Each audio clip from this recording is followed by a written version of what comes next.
nghiệp xuyên là thôi nè. À, để ra ta miền cặp tu họcពីនិយាយពីបញ្ហាខុសច្បាប់ហើយខ្ញុំចង់បញ្ជាក់ថាការឈប់ខុសច្បាប់គឺយើងអាចស្រោចស្រង់បានតាមរយៈហេតុការណ៍យើងស្នើសុំវីសាហេតុការណ៍ហើយភាគច្រើនបើជាចំណុចល្អដែលខ្ញុំណែនាំអ្នកទាំងអស់គ្នាគួរតែរៀបចំវីសហេតុការណ៍អីហ្នឹងគឺនៅប្រទេសកូរ៉េតែម្ដងកុំចុះទៅខ្មែរព្រោះដោយសារតែចុះទៅខ្មែរគឺគេ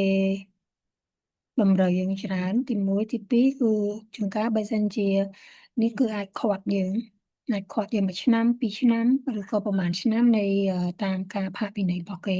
ហើយនឹងកម្រិតដែលយើងអចំនួនឆ្នាំដែលយើងខុសច្បាប់នៅប្រទេសកូរ៉េណាអានឹងខ្ញុំចង់និយាយចំណុចនេះទី1ទី2ការបង់ផាកពិន័យព្រោះដោយសារតែខាងខ្ញុំ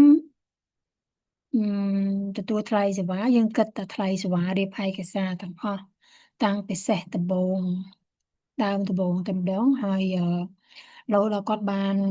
ត្រូវច្បាប់វិញហើយនឹងបានកាន់វីសាហេតុការណ៍តែម្ដងអញ្ចឹងមានន័យថាprocess ដំណាក់កាលនីមួយៗរបស់យើងគឺយើងគិតចាប់ពីថ្ងៃចុះតាស្វិលគិតចាប់ពីថ្ងៃអឺយើងចាប់ផ្ដើមធ្វើចែកឯកសារចុះតាស្វិលហ្នឹងគឺយើងគិតចាប់ពីថ្ងៃយើងរៀបចំឯកសារខាងខ្មែរខាងកូរ៉េហើយបានយើងចុះតាស្វិលពេលដែលបានតាស្វិលហើយគឺយើងចាប់ផ្ដើមរៀបចំឯកសារចូលតវ៉ាដើម្បីបង់ផាកពិន័យយើងចូលតវ៉ាដើម្បីបង់ផាកពិន័យយើងខុសច្បាប់ឧទាហរណ៍យើងខុសច្បាប់មួយឆ្នាំគឺគិតយើង2លានហើយបើយើងខុសច្បាប់10ឆ្នាំវាអាចចូលប្រហែលលានទៅយើងអាចគាត់ណាខ្ញុំទៅសេជាលិខិតមួយសម្រាប់ស្នើសុំសម្រួលបទូបថយនៃតម្លៃផាកពិន័យដោយសារមូលហេតុនេះអញ្ចឹងទៅអញ្ចឹងខាងយើងរៀបចំម្ដងហើយយើងអាចធ្វើទៅបានពេលដែលយើងបានក្រដាស់ស្នាប់យើងយកទៅបង់ផាកពិន័យហើយគឺយើងចេញទៅបង់ផាកពិន័យនៅខាងតៅវ៉េសនៃតំបន់របស់យើងនឹងនៅពេលដែលយើងបង់ហើយនិយាយទៅពេលដែលយើងចុះអត្រាស្រួលខ្ញុំប្រាប់ពេលដែលយើងមានអត្រាស្រួលជាមួយអ្នកដែលមានសញ្ជាតិកូរ៉េឬក៏ជនជាតិកូរ៉េគឺប៉ូលីសអត់ចាប់យើងទេទោះបីជាយើងស្ថិតនៅក្នុងខុសច្បាប់ក៏ដោយព្រោះដោយសារយើងមានអ្នកធានាតោះណាអញ្ចឹងអ្នកខ្លះក៏ថាអូយអ្នកគ្រូបើយើងកំពុងរៀបចំស្រាប់តែពេលប៉ូលីសចាប់ខ្ញុំបាត់ទៅអាហ្នឹងមិនវិញអត់ទេគេអត់ចាប់យើងទេព្រោះដោយសារយើងមានអត្រាស្វ័យតែបើសិនក្នុងករណីចាប់យើងមុនចុះអត្រាស្វ័យអាហ្នឹងខ្ញុំជួយបានគ្រាន់តែថាឲ្យប្រពន្ធឬក៏ប្តីយើងដែលត្រូវធានាយើងហ្នឹងទៅភ្លាមចាប់បានភ្លាមទៅភ្លាមកុំឲ្យហួស24ម៉ោងឬក៏48ម៉ោងតែភ្លាមធានាយើងភ្លាមថានេះប្រពន្ធខ្ញុំឬក៏ប្តីខ្ញុំអីចឹងទៅខ្ញុំរៀបចំកំពុងដោះស្រាយឬក៏កំពុងរៀបការអីចឹងហើយតែនិយាយទៅឲ្យតែពេលថាចាប់ប៉ូលីសចាប់បានហើយគឺត្រូវតែបញ្ជូនមកខ្មែរហើយអត់អាចនៅកូរ៉េទៀតទេក្នុងករណីដែលគាត់អត់មានអត្រាស្វ័យប៉ុន្តែ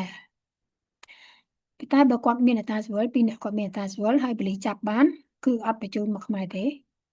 គឺគ្រាន់តែបង់ផាកពិន័យនៅពេលហ្នឹងហ្មងទទួលបង់ផាកពិន័យគ្រាន់តែគេដាក់បន្ទប់ទៅលើផាកពិន័យពីលើនឹងការចាប់ទៀតតែប៉ុណ្្នឹងទេហើយយើងបង់ផាកពិន័យគេហើយគឺវាឲ្យយើងចេញទៅវិញហើយរហូត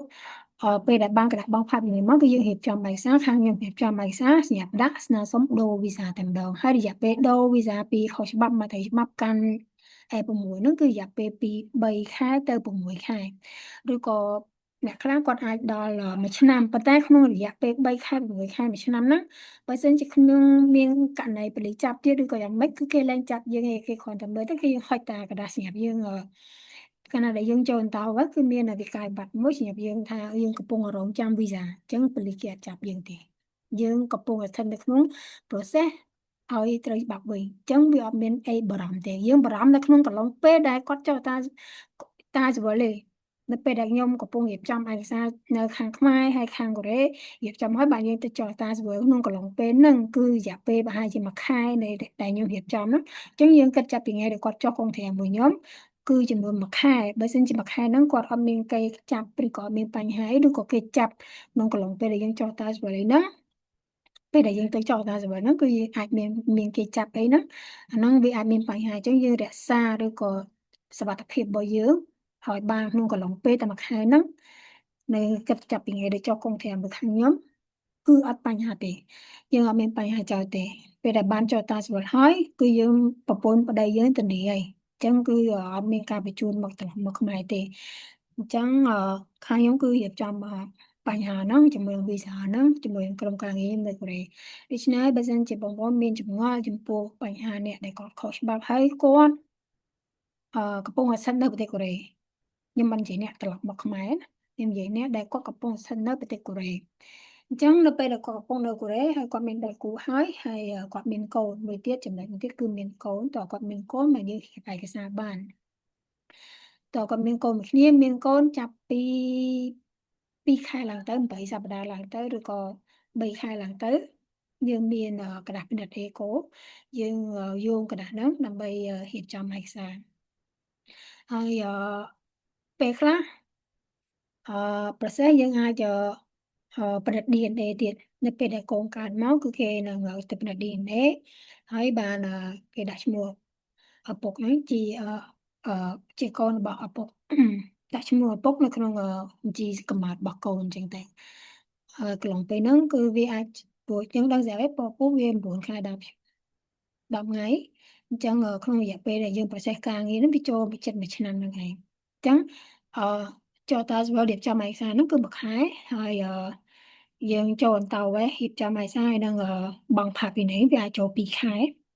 ហើយនៅពេលដែលយើងបង់ផាកពិន័យហើយយើងដាក់ឯកសារចូលអន្តោវេសម្ដងទៀតដើម្បីផ្លាស់ប្ដូរវីសាវាចូលពី3 ខែទៅ6 ខែអញ្ចឹងវាស៊ី space 9 ខែហ្នឹង9 ខែហ្នឹងគឺកូនយើងកើតហើយអញ្ចឹងកូនហ្នឹងនៅពេលដែលកើតគឺគាត់ចាប់ផ្ដើមធ្វើ DNA ហើយបញ្ជូនឯកសារ DNA ហ្នឹងទៅឲ្យទៅខាងតវេម្ដងទៀតដើម្បីបញ្ជាក់ថាកូននោះពិតជាកូនរបស់គាត់ពិតប្រាកដអញ្ចឹងID card F9 នោះគឺគេនឹងបញ្ជូនឲ្យយើងតែម្ដងក្នុងកំឡុងពេលដែលយើងបានពី DNA ឲ្យគេអញ្ចឹងក្នុងរយៈពេលដែលកូនអត់ទាន់កើតហ្នឹងគឺយើងមានសិទ្ធិរស់នៅស្របច្បាប់ពិតមែនប៉ុន្តែID card F6 ហ្នឹងគេអត់ទាន់បញ្ចេញឲ្យយើងទេរហូតតតែយើងបណ្ឌិត DNA កូនយើងសិនបានគេឲ្យកាន់ F6 ហ្នឹងប៉ុន្តែគេឲ្យកระดาษមួយសម្រាប់យើងសម្គាល់ខ្លួនឯងគឺមិនមែនជាការខុសច្បាប់ហើយក៏មិនមែនជាអ្នករស់នៅខុសច្បាប់ដែរគឺអ្នករស់នៅស្របច្បាប់វិញហើយគ្រាន់តែស្ថិតក្នុងការរងចាំអញ្ចឹងឲ្យយល់ពីចំណុចហ្នឹងវាខុសគ្នាខ្ញុំគិតថាក្នុងចំណុចហ្នឹងគឺវាអត់មានជាបញ្ហាចោលទេចឹងហើយសម្រាប់អ្នកដែលគាត់កំពុងខុសច្បាប់កុំនៅយូរពេកបើមានដៃគូហើយមានកូនយើងប្រញាប់រៀបឯកសារនៅប្រទេសកូរ៉េហ្នឹងទៅកុំចុះមកខ្មែរអាហ្នឹងខ្ញុំនិយាយចំណុចហ្នឹង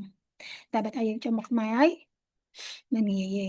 បើថាទោះបីជាយើងបង់ផាកពិន័យហើយក៏ដោយហើយបើគេចាប់បញ្ជូនមកហើយក៏ដោយហើយយើងបង់ផាកពិន័យពេលដែលគេចាប់បញ្ជូនយើងហ្នឹងណាពេលខ្លះគេអាចឃាត់យើងរយៈពេល2 ឆ្នាំ3 ឆ្នាំនៅខ្មែរហើយបានយើងសុំវីសាបាននិយាយទៅស្ថានទូតគេទទួលឯកសារយើងប៉ុន្តែលទ្ធផលជាប់ធ្លាក់ហ្នឹងគឺខាងតៅវេសអ្នកផ្ដល់ឲ្យទៀតអញ្ចឹងបើសិនជាតៅវេសគេឲ្យយើងធ្លាក់វីសាអញ្ចឹងកាលណាយើងដាក់វីសា1 ឆ្នាំខុសធ្លាក់4 ដងអញ្ចឹងគេបន្ទប់គេដាក់បន្ទប់ខាមឃាត់ហ្នឹងតទៀតអញ្ចឹងវាខាមឃាត់ចាប់ពី1 ឆ្នាំ2 ឆ្នាំរហូតដល់5 ឆ្នាំតែទៅដល់10 ឆ្នាំអញ្ចឹងវាខាតពេលអត់ប្រយោជន៍នៅពេលដែលយើងចុះមកខ្មែរហើយយើងបង់លុយផាកពិន័យហើយយើងចុះមកខ្មែរហើយវីសាយើងសុំវីសារៀបការបាត់វាជាខាតបង់ផលប្រយោជន៍ខ្លាំងវាជាបញ្ហាដូច្នេះបើខ្ញុំបញ្ជាក់អ្នកទាំងអស់គ្នាក្នុងការរៀបចំឯកសារយើងត្រូវរកអ្នកដែលជំនាញហើយយើងធ្វើដោយទុកចិត្តហើយប្រសិទ្ធគឺការងាររបស់យើងគឺរលូនផងដែរបើសិនជាមានបញ្ហាផ្សេងៗគឺអាចតាក់ទងខាងខ្ញុំបានជាមួយនឹង YCD Travel ហើយ